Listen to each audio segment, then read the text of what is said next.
Hey guys, Zach Gifford here with Birds on the Black, here today to talk Tommy Phams' improbable 2017 season with the help of nchill17 on Twitter, that's Nick, and Cardinals GIFs. So we kind of all know the story with Tommy Pham. We know he's been productive when he's healthy. We know when he's healthy is a huge caveat for Pham. We know how he lost the job in spring training. We know how he raked that first part of the season in Memphis, and we know obviously how the season turned out. And he was really the Cardinals MVP of the 2017 season. So what I wanted to do, I wanted to look back and see sort of, could we have seen this coming at all from Pham? Has it happened with other players? Sort of what's it kind of look like from that angle? And then look at some of his highlights on the season through a StatCast lens. And so I started out using his steamer projections. I saw he was only projected to be worth 0.2 wins above replacement in about 110 plate appearances. You scale that out to a full season, and you're looking at a guy who is really only projected to be worth about 1 win above replacement over the course of 600 plate appearances, which is kind of my proxy for a full season. And so, obviously, the projections didn't see a guy who produced when he was healthy. The projections saw a below-average player who had a long minor league career, was getting close to 30. This was his age 29 season. They didn't see a lot there to be positive about. When Pham got off to that great start and some injuries sort of hit the major league club, he got called up, and obviously he made the most of that opportunity. He ended the season with 5.9 wins above replacement according to Fangraphs, which is a 5.8 win improvement over his 2016 season. And so what I wanted to do was look back since 2001 and see sort of how many players have improved in consecutive seasons like that. And so I took every consecutive season, so when a player had at least 100 plate appearances in 2 straight years, and compared the change in WAR between those years. And so what I found, there were 4,546 consecutive season pairs, 4,546. And of those, Tommy Pham's 5.8 WAR improvement was the 15th best. That puts him well within the top 1%. It puts him within the top 0.1%. And I think it puts him about in the top 0.03 of a percent. Tommy Pham's improvement from 2016 to 2017 was nuts. It's almost unseen. It's basically unheard of. The guys that are with him on this list, we see J.D. Drew in 2004, Josh Donaldson in 2013, Adrian Beltre in 2004, and a lot of other names kind of sprinkled above that. And so it's really a list of guys who are pretty talented coming off of down years. There's nobody really in this list like Pham, who really was never that good of a player before he suddenly broke out like this. And so I think that makes his improvement even a little more special. Nobody saw this coming. Nobody thought that he would be play at an all-star caliber level. Nobody thought that he'd be the Cardinals MVP, and now he's really parlayed that into the starting center fielding job for at least the start of 2018. Whether he can stay healthy and productive out in center obviously remains to be seen. We saw how fleeting success can be with the Ledmus Diaz. Hopefully that's not the case for Tommy Pham. Regardless, 2017 was a great story. And so now with the help of Nick and Cardinals GIFs, we're going to look at some of his plays through a StatCast lens. And so all of this is basically sourced from Baseball Savant or MLB.com. Their sites are great. I recommend using them for as much analysis and as much data as you want to find. It's pretty much all there. And so we'll start out with something pretty standard. The highest hit probability that Tommy Pham had on a batted ball this season.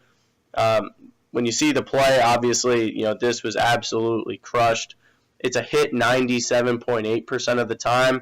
Most of the time, when you hit a ball like that, it's a home run. I mean, maybe if you hit it in Fenway, maybe it goes off the Green Monster. If you get a little unlucky, it's a home run almost all the time unless the wind's blowing in or you hit it to the wrong part of the field. Next up, we have the lowest hit probability on a batted ball that resulted in a base hit for Tommy Pham. Here we see a weak little ground ball to shortstop. Tommy Pham called out on the field. Matheny successfully challenges. The call is overturned and Pham is ruled safe. The hit probability on this one was only 6.4%, And so that means, it's an out 94 times out of 100. This time, Pham hustles, beats it out just barely, kind of earns it, sort of a cheap base hit, if you will, from the clutches of an out. Next play we're looking at balls that Pham hit really well that turned into an out. And so the highest hit probability on a batted ball resulting in an out for Pham.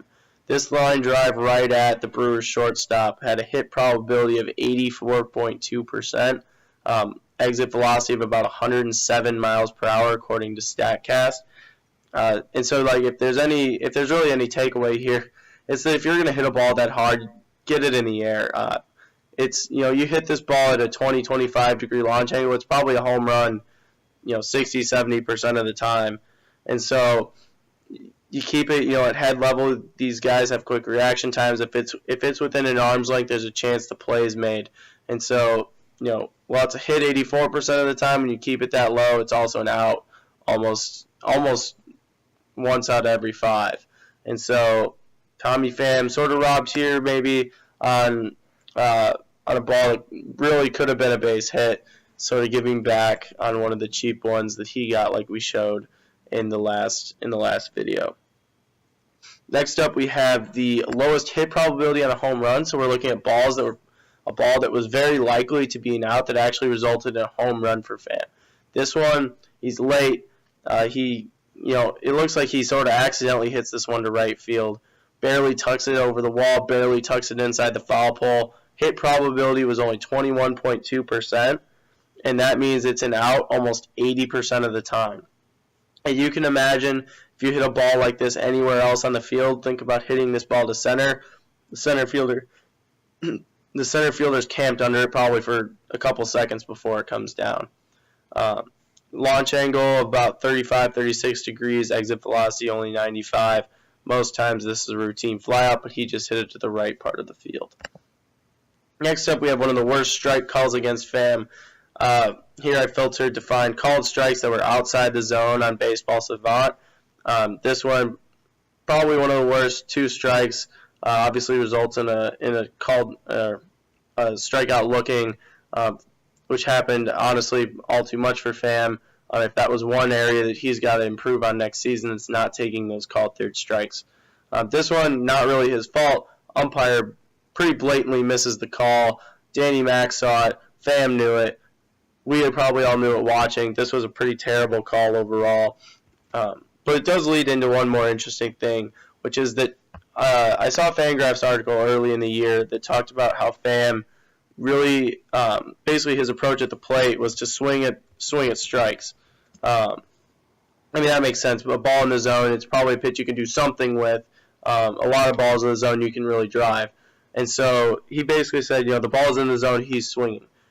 I looked at the plate discipline metrics on Fangraphs, and there's a zone swing rate, so percentage of times you swing when the ball is in the zone. I filtered down to players with 500 plate appearances. We had 145, and Pham's zone swing rate ranked 12th lowest at only 59.9%. So really, even though he's saying, the ball's in the zone, I'm swinging, he only did that 60% of the time. And that patient approach led to a lot of walks for him. It also led to some more strikeouts than maybe we would like to see. So now we're going to switch over to our last few stats with Pham, looking at his defense. The first play, we're looking at catch probability here. A great diving play to help out Adam Wainwright on a line drive in the short right center field. Catch probability on this one only 26%. Pham, now we know this year he's going to be in center more often. Maybe we'll see a lot more plays like this coming up in the 2018 season. This one, 4-star catch, 26% catch probability, helping out the veteran who really struggled through this season. That probably would be his best catch of the year if not for the situation in this second highlight. Cardinals were on, I think, a 3-game losing streak at least. You have a chance of, blowing a lead in the 9th inning to the Phillies, one of the worst teams in baseball. Seung-Hwan Oh on the mound had been really struggled all year. You see Freddie Galvis at the plate, slice one down the left field line. Pham gets a great break, a great jump, takes a great route, makes a diving catch along the line, no backup. This could have ended. Honestly, this game could be tied after this. Phillies have a great chance of taking the lead if he doesn't make this catch. Somehow gets over there. Great catch along the line. Great catch near the wall. Puts an end to the Cardinals' losing streak and gets the Cardinals back on track. Obviously, unfortunately, despite Pham's best efforts, the Cardinals were unable to turn this season into a successful one. But that doesn't take away from the unexpected and sort of totally surprised success that Tommy Pham had in the 2017 season. And so I think that's where we're going to wrap up today. Thank you guys for watching. birdsontheblack.com and birdsontheblack on Twitter. Check us all out there. Let us know in the comments what your favorite moments of Tommy Pham's 2017 season are, and let me know what I can do better in these videos. Thanks.